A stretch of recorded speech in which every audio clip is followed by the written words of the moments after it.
Yo, yo, yo, yo, yo, yo, yo, yo, yo, yo. What's good with it? It's the homie Mac, man. Each one, teach one, peace and love.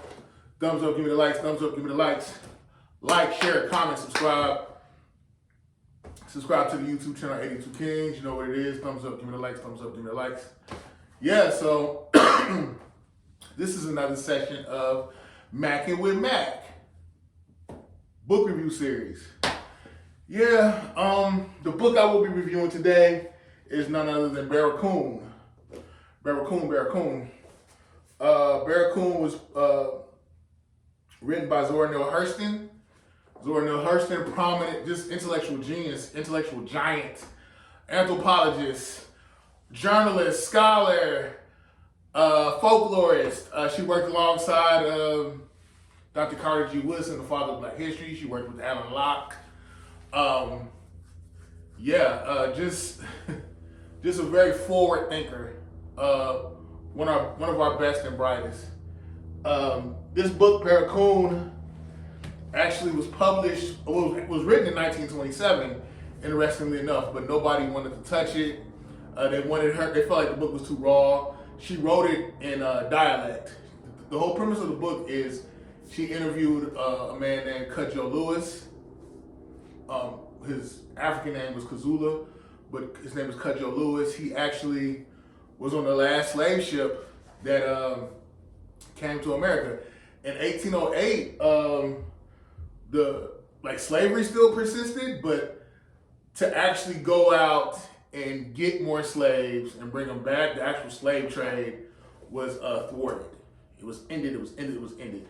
Cudjoe was captured in 1859, brought back to America, brought back to modern day Alabama, Mobile, Southern Alabama to be exact.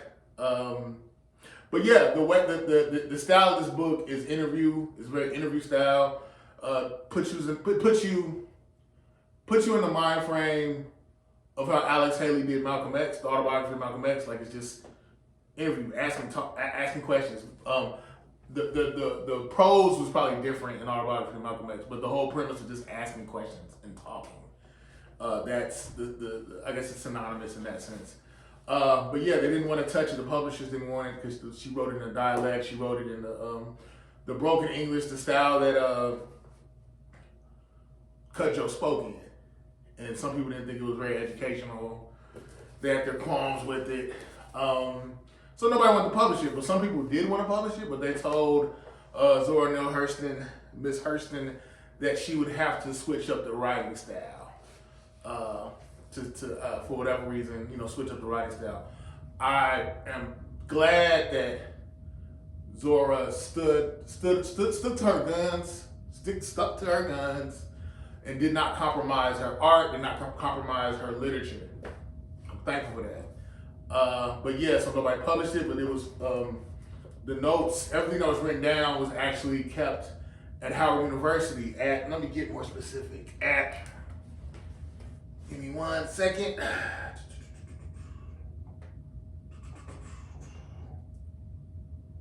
At the Moreland Spingarn Research Center at Howard University. That's where this manuscript was held. It was recently published in 2018 by Amistad Publishing. But yeah, let's get to it. This book is it's very interesting in the sense of when you do hear slave narratives from the enslaved,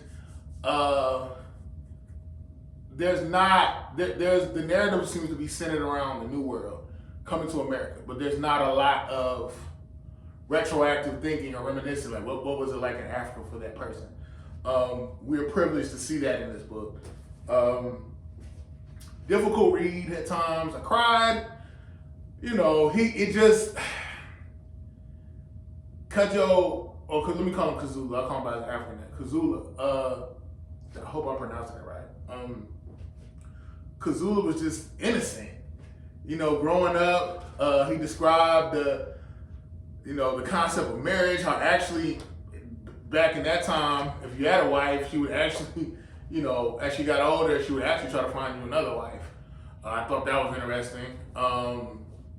The one thing that I thought was really cool about him reminiscing on the I guess the milieu or the culture of Africa, specifically he's from Benin, which is near. I want to say it's near Nigeria. It's near Togo. It's Western Africa. I don't know if it's quite on the Gold Coast. Is it? It's Western Africa though. Western Africa. I liked how he becoming a man, matriculating into manhood was considered like an achievement. There was a rites of passage. They were taught how to hunt. They were taught how to fight. They were taught how to be warriors and to be men, to be leaders and to defend, being able to defend not only yourself but your community. You know, they were imbued with a sense of pride, being able to be a leader, being able to be a man, being able to be a protector. You know, that right to essentially there was a rite of passage in the manhood, and in thinking of that, it made me think about, okay, what's the current state of ADOS Black people in America? Like, what rites of passage do we have? Our little boys are matriculating into what exactly? You know, and it's like what W.E.B. Du Bois said, you know, our children learn more from what they see you do than what you actually teach.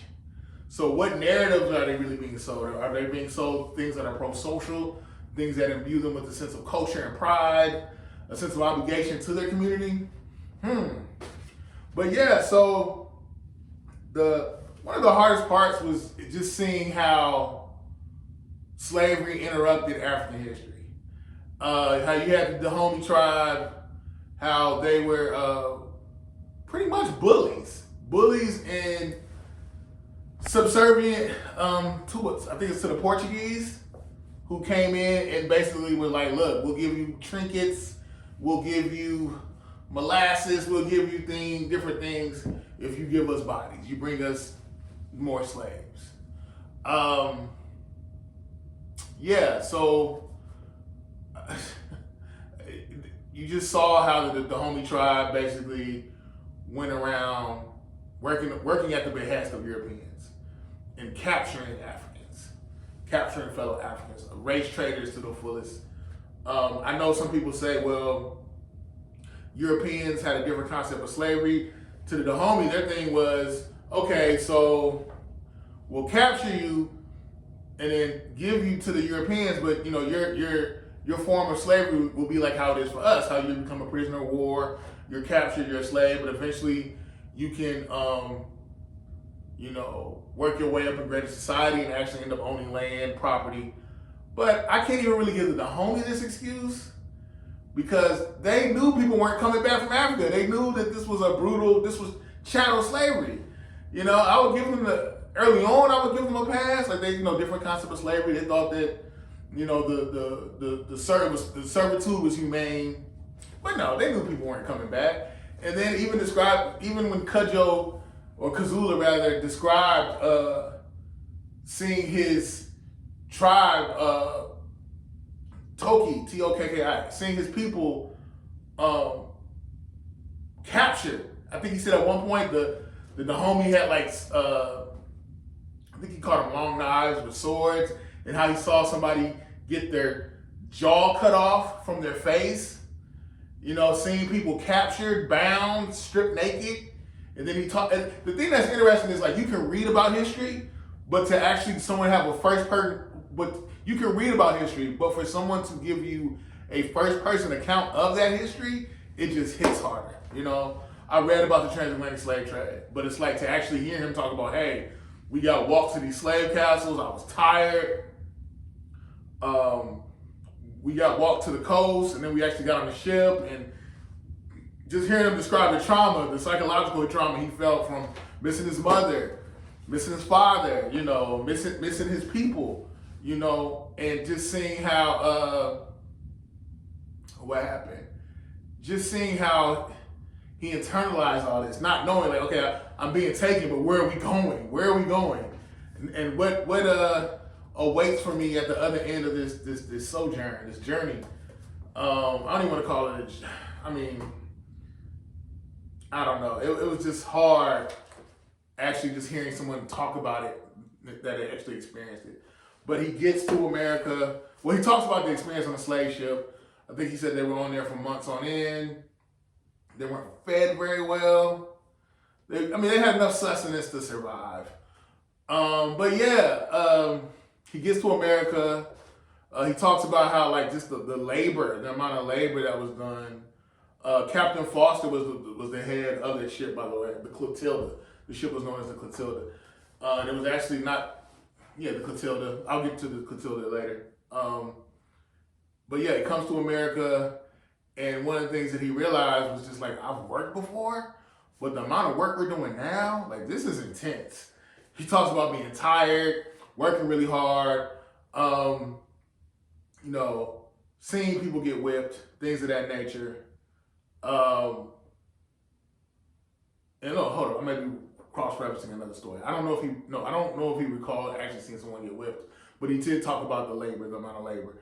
And then, he came in when the Clotilda was actually came after when slavery was made illegal. So the Clotilda came later, and so there were Africans that were in America already, clearly, but there were more.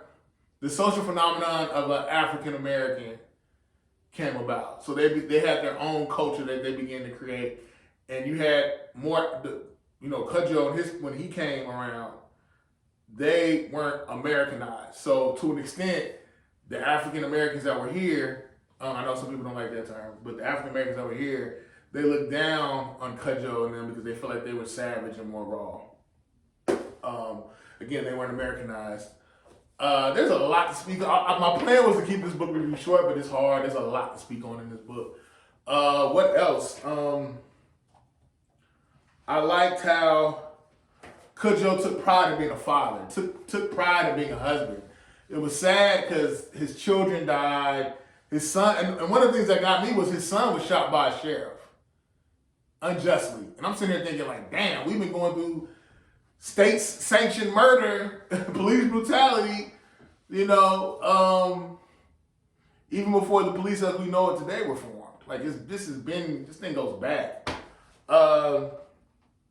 But yeah, the only thing that was kind of weird to me about this book is the afterword that was written and how pretty much they brought up the possibility that maybe this was plagiarized or stolen. So it kind of made me put some of the narrative into question. I don't understand why they did that in the afterward. I don't know. But I really wish more was stated about Africatown because Africatown is pretty much where Kudjoe, his family, and other Africans had got together and created their own little space within Alabama. Africatown still exists. The church he attended is still up and running. They actually have a bust of Kazula's face. I keep saying Kudjoe Kazula. I use it interchangeably, but you know what I'm talking about. They have a bust of his face in front of the church. They said that Kazula was the last surviving slave, but later on it came out there were actually two other women that were on the Clotilda that survived and that outlived Kazula. But yeah, I thought one of the things that I thought was cool was like the stories that Kazula would tell. The desire for community. How this man really loved his wife and his wife loved him. And like they needed each other. They depended on each other. There was a sense of honor to serve one another, and I think we need that back. Especially in our male-female relations in the Black community. Yeah.